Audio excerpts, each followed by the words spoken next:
Welcome back to Joe's RC Corner, guys. And today we're finally going to be back on the Cricket here. Today's plan is to swap out that nose strut, get that replaced, put the taller one on there. Like I've mentioned before, I got a 2-inch taller nose strut, excuse me, so I don't have to use the spacer that I do have from Viking just in case. Another few things that we're going to be doing next week. I talked to Alyssa over at Viking, guys, and they do have those inserts that you can put in the fuel tanks for the fuel senders. And I am going to go ahead and use one of those. However, I'm not going to use the welded version that they have. I did purchase the version that bolts in, and then you use some Pro Seal around that. And it goes up in the top, but because it's recessed, guys, it's going to be below this skin, so I don't have to cut out and make a little dimple up on the top of my wing, which is going to be awesome. That's going to save me a little bit of time.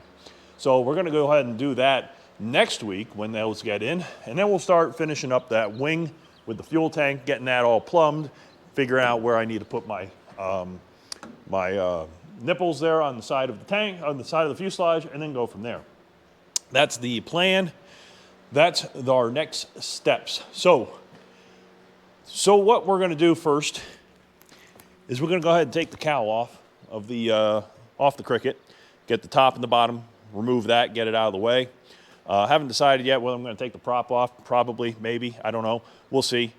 Maybe take the prop off, take the cowl off. Then we can jack it up using an engine lift, which I need to go get from a friend. We'll jack up the nose, hold it up while I go ahead and pull that nose strut out.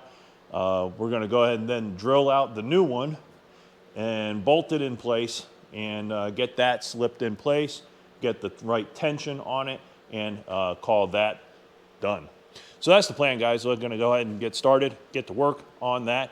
And then next week, we'll start working on the fuel tanks. So that's the plan. Let's get to work, guys.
Okay, guys, so welcome back from the time lapse, and a few things happened. We got the airplane out, but we did finally get that taller nose strut on the Cricket here, and man, I will tell you what, that really made a big difference on the ground clearance, so it's great.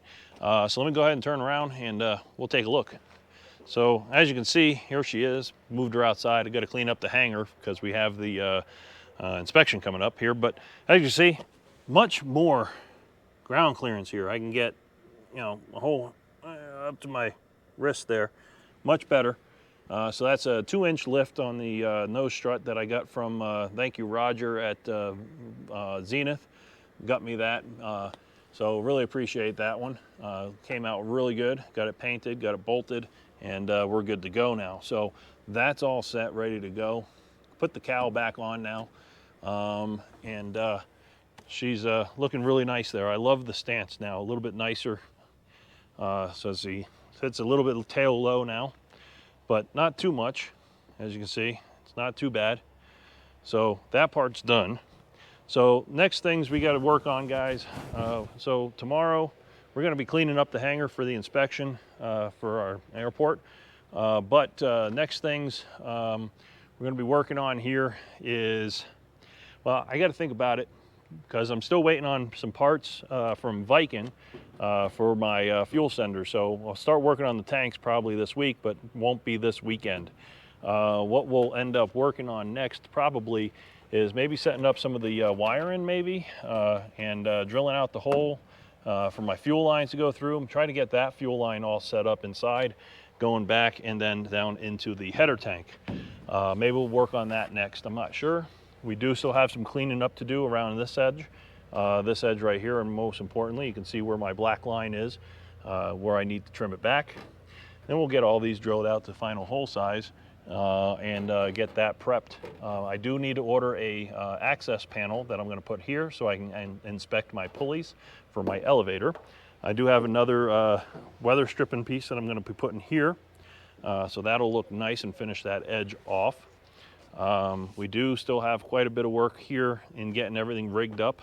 I do have to trim this as well, because as you can see right now, if I move my elevator up, it will hit the top of the elevator, will hit the stab, so that will need to be trimmed upward a little bit there so I can get my travel. Not a big deal. Let's see. Once we finish all of that, then we can get this panel in. And I'm thinking about making a small hatch that just gets riveted in on that bottom piece. So I can get in there, get this bolt in there, and then call that done. Fuel lines, do I have to finish up those still? Then we can finish up getting these final on the inside, get that final riveted, get the lights also in the wingtip mounted final, and get that prepped up for getting that closed up. I do have one of my plugs made up for my lights. I do have to make up the other one. We're going to be swapping these lights out, of course. We've already talked about that. I don't really like how wobbly these are. I'm not worried about the drag as much as the wobbleness. It just seems like it's not really as strong as I wanted it to be. So we will replace those. Most likely, I'm thinking about maybe putting those down here and putting some smaller ones up there for wigwag. But we'll see what we got. Everything else here is pretty much good. Do have to make the other door. Windscreen is, for the most part, set. Have a little bit more to do there, but we'll get that kind of finalized and done. Then we'll have to finish up these top front pieces here, finish up those tops there. And once that's all done, we can close that up, get that riveted. That way we can pull the wings off, get them prepped for paint, and get them painted. So, I mean, there's quite a few things still left to do. Avionics, need to finish up my engine monitoring. That's not done. Finish up a few more wiring things inside there. But as you can see, quite a bit done in here already. We do still have to finish up the, of course, the routing of all of the control linkage cables still need to be finished. So that's going to take a little bit of time, but we'll get that done and button it up. But it's definitely starting to come together. My goal, like I mentioned, is going to be Oshkosh, but we'll have to wait and see if we'll have her done in time. Really hoping we will, but we'll have to wait and see. So, okay guys, so that's pretty much all for today, guys. We'll be back on the plane tomorrow, but we're going to separate these videos from this week into multiples, so that way you guys can keep up a little bit easier. Keep the videos maybe a little bit shorter. So that's where we are, guys. So make sure you hit that subscribe button. Make sure you hit the like button if you like what you're seeing, and I'll catch you guys on the next video as we continue work on the Cricket. Bye now.